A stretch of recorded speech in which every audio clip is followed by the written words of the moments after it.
Hello friends, তোমরা সবাই কেমন আছো? আশা করি তোমরা খুব ভালো আছো। আমিও অনেক ভালো আছি। নিয়ে এসেছি আর একটা রেসিপি, মাছের ঝাল। তো এটা বাটা মাছ, তো আমি রেডি করে নিয়েছি, কেটে ধুয়ে পরিষ্কার করে। এখন একটু লবণ হলুদের গুঁড়ো দিয়ে সুন্দর করে মেখে নিচ্ছি। তো সুন্দর করে মেখে আমি এখন চুলায় কড়াই বসিয়ে দিয়েছি। কড়াই গরম হচ্ছে ওদিকে। তো এখন আমি কড়াইতে তেল দিয়ে দিচ্ছি। এখন এক এক করে মাছ আমি দুটো করেই ভাজছি, কিন্তু একটু বড় মাছ তো নাড়তে গেলে হয়তো ভেঙে যাবে, তার জন্যে দুটো করেই ভেজে নিচ্ছি আমি। তো আমার এই দুটো ভাজা হয়ে গেছে, তো আমি তুলে নিচ্ছি। আমি আর দুটো আছে, ওই দুটো ভেজে নেবো এখন, এই একইভাবেই ভেজে নেব।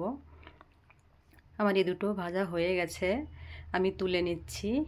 এখন আমি কী কী উপকরণ লাগছে এটা দেখিয়ে দিচ্ছি।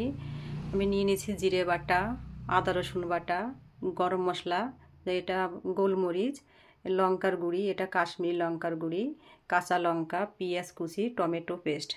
গোটা জিরে, তেজপাতা, শুকনো লঙ্কা দিয়ে পেঁয়াজ কুচি দিয়ে সুন্দর করে একটু নেড়ে চেড়ে ভেজে নেব। দিয়ে দিলাম আদা রসুন পেস্ট, এটা একটু ভাজা ভাজা হয়ে যাবে। তারপরে দিয়ে দেবো টমেটো পেস্ট, এটা কাঁচা গন্ধটা চলে যাবে, তত সময় আমি ভাজবো। এখন দিয়ে দিলাম বাকি উপকরণগুলো দিয়ে সুন্দর করে আমি কষে নেব, মশলাটা সুন্দর করে কষে নেব। লঙ্কার গুঁড়ি, লবণ দিয়ে দিলাম আন্দাজ মতন। এবার মশলাটা সুন্দর করে কষা আমার হয়ে গেছে, দেখো তেল ছেড়ে দিয়েছে। তো এরকমভাবে সুন্দর করে কষে নিতে হবে। এখন আমি জল দিয়ে দেব। কষা আমার হয়ে গেছে, তেল ছেড়ে দিয়েছে কি সুন্দর, দেখো। তো আমি এখন জল অ্যাড করছি, এর সঙ্গে জল অ্যাড করছি। আমি কাঁচা জল দিই না, আমি জলটা ফুটানো জল দিই। তো জলটা দেখো, যতটা জল আমি দিয়েছি দেখো ফুটিয়ে কমিয়ে নিয়েছি, এরকম কমিয়ে নিতে হবে। হ্যাঁ, ফুটিয়ে নিয়েছি। তো এখন মাছগুলো আমি দিয়ে দিচ্ছি। অনেকটা ঝোল আমি কমিয়ে নিয়েছি, কমিয়ে এখন মাছটা দিয়ে দিচ্ছি। মাছটা এখন একটু জাল হবে ভালো করে, তারপরে বেশি আস্তে আস্তে নাড়তে হবে, বেশি জোরে নাড়লে করে ভেঙে যাবে।